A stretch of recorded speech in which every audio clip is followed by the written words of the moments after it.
I have a simple question for you. How many innocent Palestinian civilians, men, women and children, does Israel have to slaughter? How many war crimes does Israel have to commit?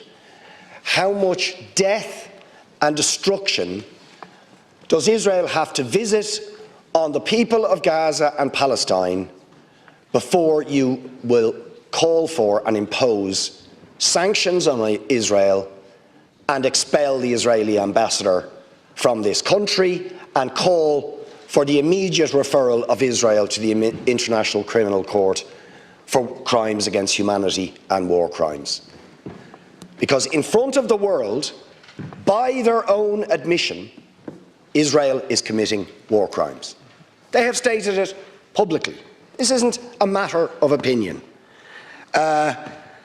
They declared their intention to force, through the threat of military bombardment, more than 1 million, and it is now well more than 1 million, Palestinians from their homes in northern Gaza and ethnically cleanse them.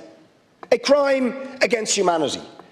They stated publicly, and have done it in front of the eyes of the world, the intention to deny to 2.2 million people water, electricity, medicine, life-saving equipment in front of the eyes of the world, and they're doing it.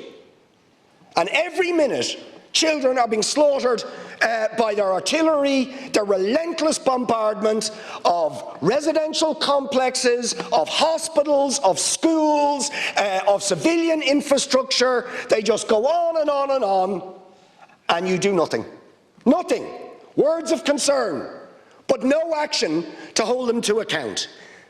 And it is clearly premeditated war crimes and genocide. Genocide. We have Jewish people in the United States and Canada, around the world, and Israel calling it genocide. Scholars, academics saying this is genocidal. Let me quote you a few things. Israeli general, quote, "Human animals must be treated as such. There will be no electricity and no water. There will only be destruction."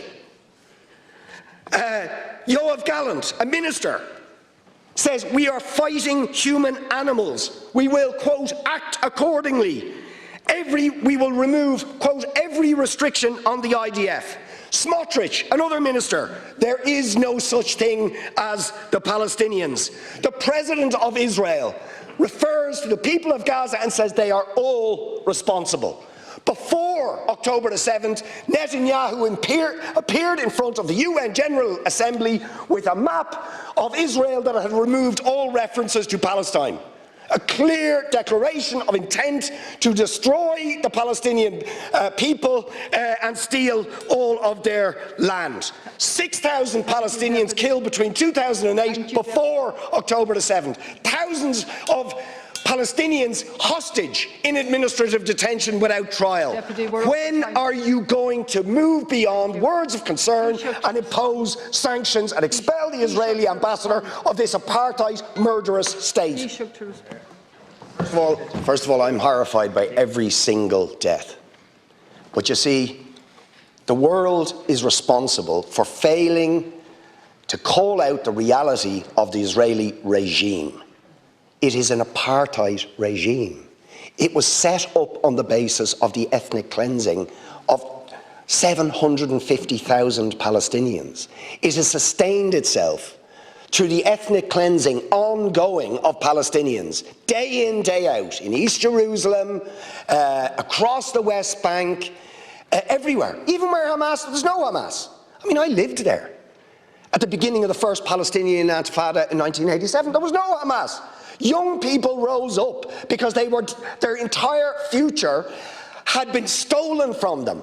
They were suffering ferocious oppression at the hands of the Israeli regime and military, and they rose up. There was no Hamas. The PLO weren't even in the country, they were in Tunis. And Israel met them with brutality, with murder, with administrative detention, with ethnic cleansing, and they have continued that day in, day out. And yet, your government refuses to even call them an apartheid regime. You refuse to acknowledge the ethnic cleansing, the war crimes that human rights organisation after human rights organisation has begged and appealed to you and European governments to hold them account, to end their impunity. The world has given them the licence to conduct the savagery they are doing now, and they are responsible for the crimes that we are witnessing. If we want to end the murder, we have to hold Israel accountable for its crimes.